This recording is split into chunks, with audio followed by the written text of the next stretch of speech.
Pemirsa, fakta mengejutkan terungkap dari balik layar jagat maya tanah air. Ketua Cyber Army yang beranggota 150 buzzer menjadi tersangka Kejaksaan Agung. Ia pun diduga mendapat bayaran hingga 1 miliar rupiah untuk melakukan perintangan penanganan perkara mega korupsi yang tengah bergulir. Ya, segelap itukah dunia siber di Indonesia? Selengkapnya dalam Ulas Utas, Bos Buzzer rintangi kasus korupsi.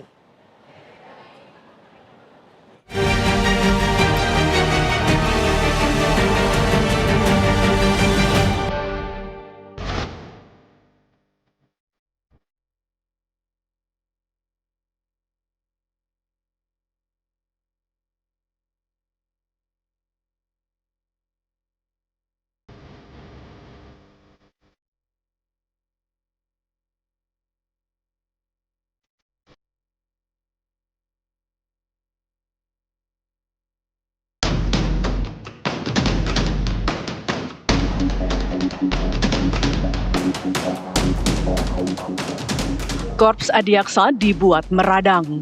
Satu persatu pelaku yang diduga merintangi penanganan 3 perkara korupsi kakap di Kejaksaan Agung dibekuk. Perkara-perkara itu adalah korupsi ekspor minyak sawit mentah atau CPO, tata niaga komoditas timah, dan importasi gula atas nama POM Lembong. Ketua Tim Cyber Army, M. Adia Muzaki menjadi salah satu pelaku yang ditangkap pada 7 Mei lalu dan telah resmi ditetapkan sebagai tersangka. Adia dituduh bersekongkol dengan 3 tersangka lain yang telah lebih dulu ditangkap, yakni Direktur Pemberitaan Nonaktif JAK TV Tian Bahtiar, serta 2 advokat Marcella Santosa dan Junaidi Saibih. Mereka membuat berita dan konten negatif yang menyudutkan Kejaksaan Agung. Tersangka MAM dan tersangka TB bersepakat dengan tersangka MS dan tersangka JS untuk membuat berita-berita negatif dan konten-konten negatif yang menyudutkan Kejaksaan Agung dalam penanganan perkara akuo di tingkat penyidikan, penuntutan, dan di persidangan. Selanjutnya dipublikasikan oleh tersangka MAM dan tersangka TB melalui media sosial TikTok, Instagram, dan Twitter. Dari pekerjaan hitam itu, Adia sendiri diduga menerima guyuran uang hampir 1 miliar rupiah. Selanjutnya, Adia diminta membuat tim cyber dan merekrut 150 buzzer bayaran untuk memberi komentar negatif di konten yang isinya menyerang Kejaksaan Agung itu. Buzzer-buzzer itu dibentuk menjadi 5 kelompok, dinamai Mustafa 1 hingga Mustafa 5. Berjumlah sekitar 150 orang buzzer.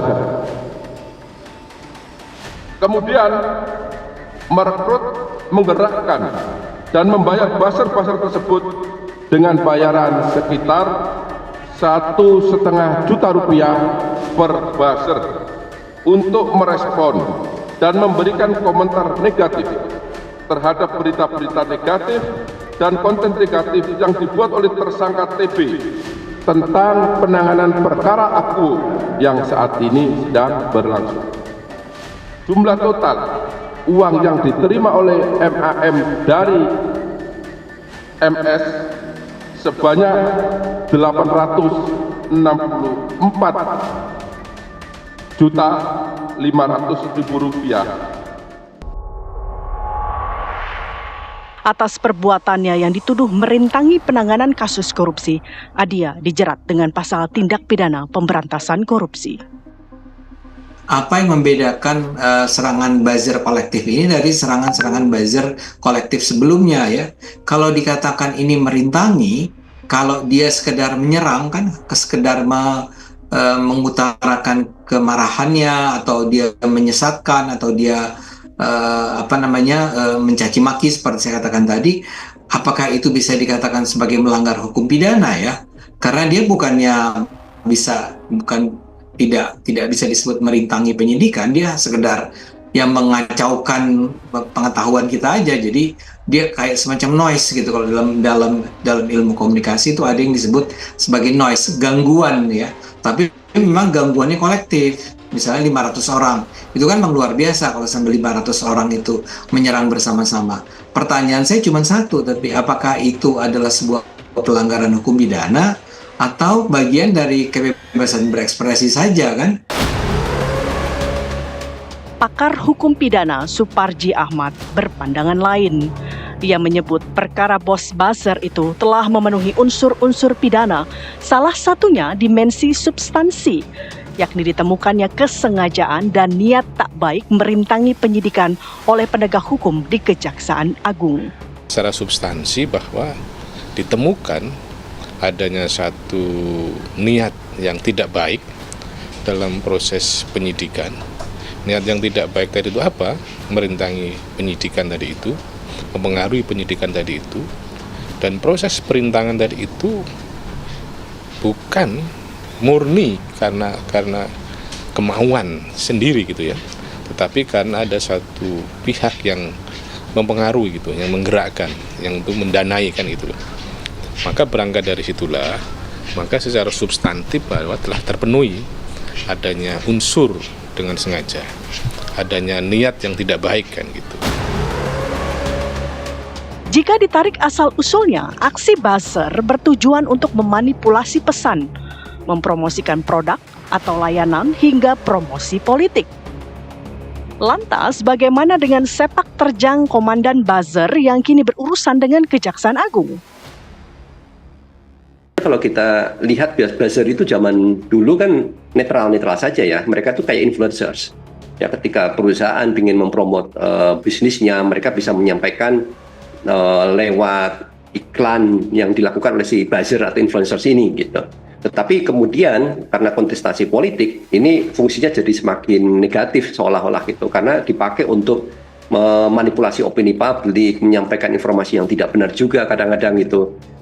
Dan untuk melakukan kontestasi supaya menang, kadang-kadang menghalalkan segala cara. Ya, ini kemudian jadi masalah.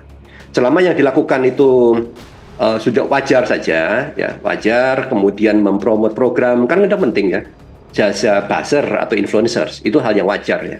Jadi, tapi ketika itu sudah lewati masalah, ada batas ya, batas soal kejujuran, kebenaran, doxing atau tidak, itu bisa kena ranah hukum. Terseretnya bos Cyber Army dalam dugaan kasus perintangan penyidikan perkara korupsi menjadi bukti betapa gelapnya wajah dunia cyber di Indonesia. Mereka bisa disetir dengan uang untuk merusak citra institusi negara lewat narasi-narasi negatif. Di sisi lain, terbongkarnya kasus ini semestinya juga menjadi lonceng bagi jajaran Korps Adiaksa untuk membuktikan bahwa mereka benar-benar bekerja profesional dalam menegakkan hukum.